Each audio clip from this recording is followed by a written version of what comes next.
Good morning everyone, welcome in the class of science. In the last class we were discussing about the types of tissues, and our next type of tissue is the connective tissue.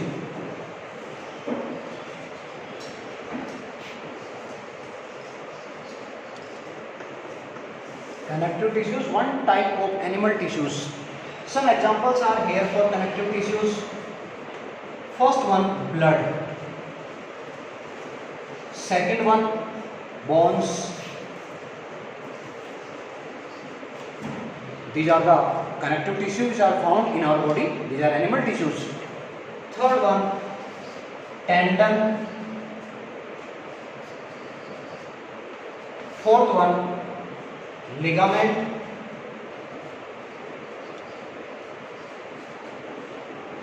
Next one, cartilage. And last one, sixth one and last one is known as areolar tissue. Areolar tissue, these are the examples of connective tissue which are found in the animals. यानी animals में जितने भी connective tissues हैं उन सभी के example यहाँ पे हमने देखे हैं, तो इन सभी को अपन वन बाय वन डिटेल में डिस्कस करने जा रहे हैं. First of all will discuss about the blood in detail. Blood,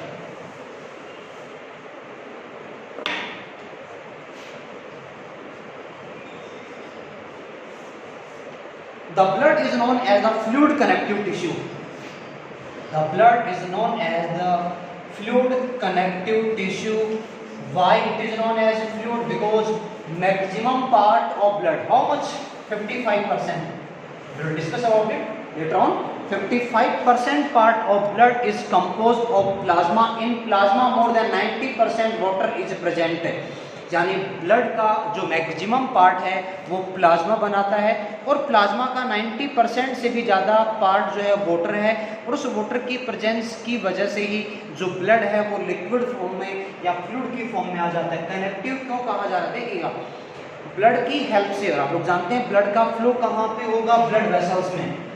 blood flows through the blood vessels. तो ब्लड वेसल्स में जब ब्लड का फ्लो होगा तो जो ब्लड है वो डायरेक्टली या इनडायरेक्टली ऑर्गन्स को कांटेक्ट में लाने का काम करेगा, इसलिए ब्लड को हम कनेक्टिव टिश्यू भी कहते हैं.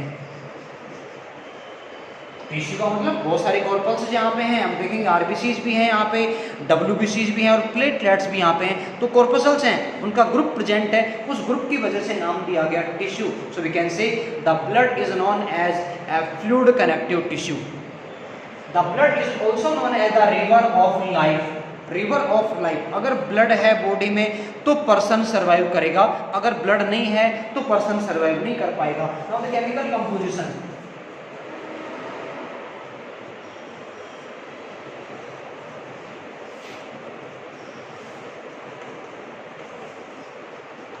Chemical composition of blood. The blood contains two major parts. First one, plasma, while second one is known as blood corpuscles.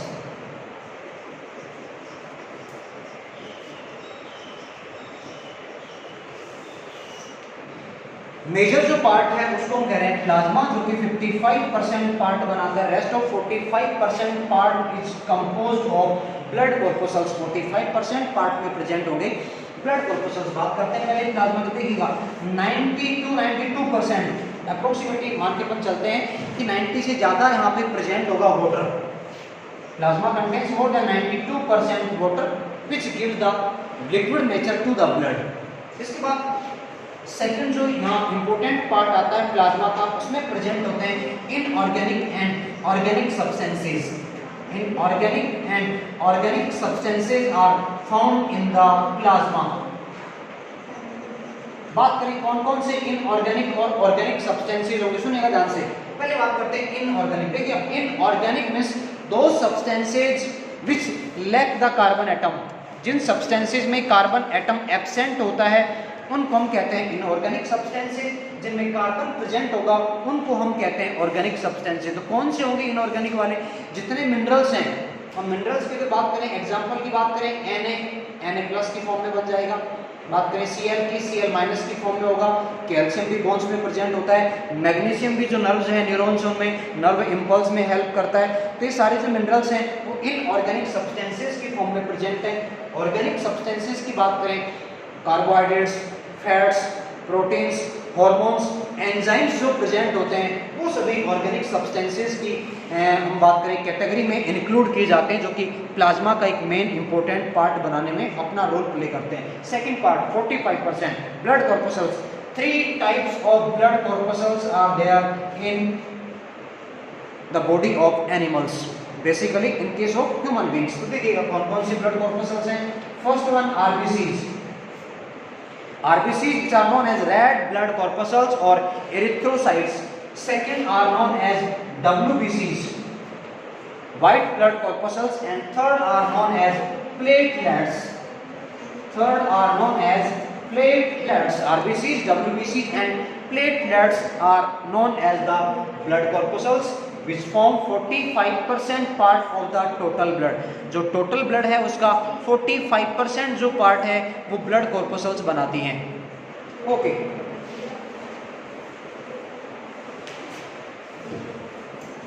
now the first part, important part, RBCs.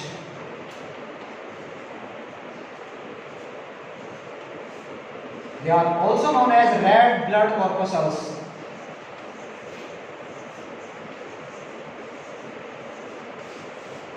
Red blood corpuscles. और इन red blood कॉर्पस्कल्स को एक नाम और भी दिया जाता है, erythrocytes. They are also known as erythrocytes. अब बात करते हैं न्यूक्लियस की। Nucleus is absent in case of RBCs. RBCs में न्यूक्लियस एब्सेंट होता है। बात करें शेप की, the shape of RBCs is बाइकॉन्केव।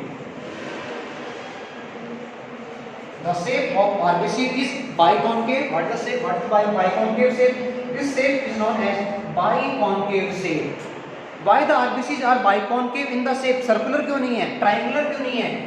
Rectangular क्यों नहीं है? ऐसी क्यों नहीं हो जाती? ऐसी क्यों नहीं हो जाती? ऐसी क्यों होती है ना? आना चाहिए क्वेश्चन तो माइंड के अंदर।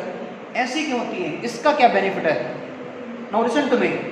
If the RBCs are circular in the shape, then less amount of hemoglobin will be deposited inside the RBCs. अगर RBCs का शेप सर्कुलर होगा या ट्रायंगुलर होगा उस केस में जो हीमोग्लोबिन है उसका डिपोजिशन लेस अमाउंट में होगा। और अगर लेस अमाउंट में हीमोग्लोबिन हुआ, O2 का ट्रांसपोर्टेशन लेस अमाउंट में होगा। O2 अगर लेस अमाउंट में ट्रांसपोर्ट होगा तो सेल्स में फूड का ऑक्सीडेशन भी लेस अमाउंट में होगा। It means less energy will be formed in the cells. Then in case of less energy cells में भी डाई।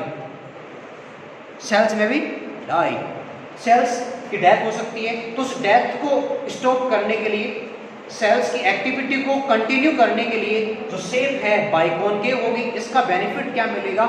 जो बाइकॉन्केव शेप है वहाँ हीमोग्लोबिन का डिपोजिशन मैक्सिमम अमाउंट में होगा। जितना ज़्यादा हीमोग्लोबिन होगा O2 का ट्रांसपोर्टेशन सफिशिएंट होगा, इजीली होगा, हर एक सेल को इजीली अवेलेबल हो जाएगी O2।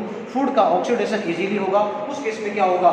जो सेल है इजीली अपनी एक्टिविटीज को कंप्लीट करते हुए सर्वाइव कर पाएगी। आरबीसीज की बात बंद कर रहे हैं। नेक्स्ट वन,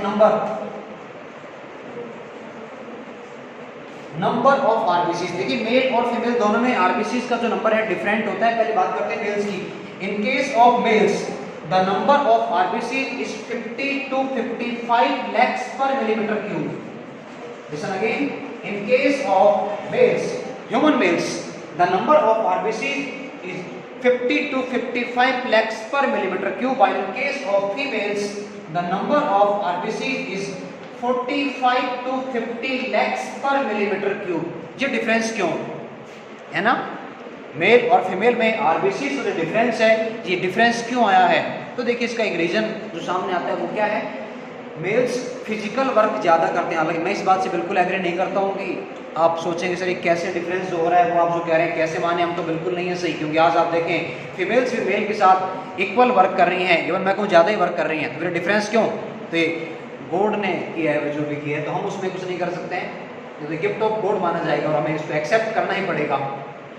तो रीज़न जो आता है निकल के बाहर वो क्या है? रीज़न मेल्स ज़्यादा फिजिकल वर्क करते हैं। मैं फिर कहूँगा अपनी बात को, मैं इससे बिल्कुल एग्री नहीं करता हूँ। फीमेल ज़्यादा वर्क करती हैं। ज़्यादा वर्क करने की वजह से सेल्स को ज़्यादा एनर्जी की रिक्वायरमेंट है, फूड का ऑक्सीडेशन ज़्यादा होना है, O2 की सप्लाई ज़्यादा चाहिए, हीमोग्लोबिन का डिपोजिशन ज़्यादा चाहिए, आरबीसी का नंबर ज़्यादा होना ज़रूरी है। यहाँ बात करें फिजिकल वर्क कम है, उसकी वजह से O2 का ट्रांसपोर्टेशन कम होगा, सेल्स को ज़्यादा एनर्जी नहीं चाहिए होती है, फूड का ज़्यादा ऑक्सीडेशन नहीं होगा, तो आरबीसी का नंबर भी यहाँ ज़्यादा नहीं चाहिए। बात करते हैं life span. Life span of RBC is 120 days, 120 days, or we can say 4 months. 4 months is the life span of RBCs. Formation of RBCs takes place in bone marrow. Formation of RBCs takes place in bone marrow. यानी bone marrow में RBCs का formation होगा। Bone marrow कहाँ पे है? Bones का जो internal material है, जिसको बोन का मैट्रिक्स भी कहते हैं, उसको बोन मैरो कहा जाता है। वहीं पर आपकी न केवल आरबीसी इवन डब्ल्यूबीसी प्लेटलेट्स का फॉर्मेशन भी होगा। Now the function of RBCs, RBCs are helpful in the transportation of oxygen with the help of haemoglobin. Now that's all for today. Later on we'll discuss tomorrow. Thank you so much.